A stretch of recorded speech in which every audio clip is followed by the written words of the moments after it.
السلطة.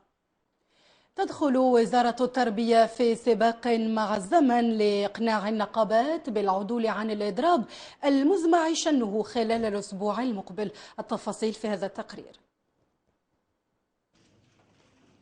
الحكومة تسعى إلى تدارك الوضع على الصعيد الاجتماعي من خلال فتح باب الحوار مع النقابات التي رفعت لواء الاحتجاجات في قطاعات التربية.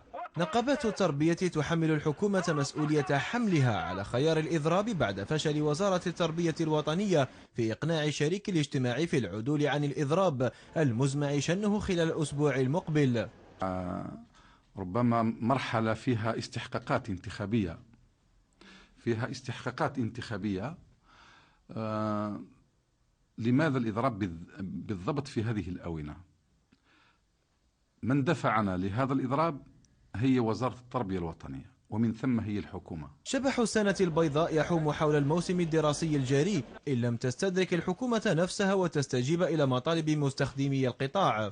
اللقاء المشترك مع وزارة التربية توج بالتزامات وتعهدات من طرف وزارة التربية دونت في المحضر الأخير، وكانت بأجندة زمنية واختارتها وزارة التربية، حتى من حيث الزمن اختير من طرف وزارة التربية 31 ديسمبر 2013، غير أنه بعد هذا التاريخ لم يكن جديدا.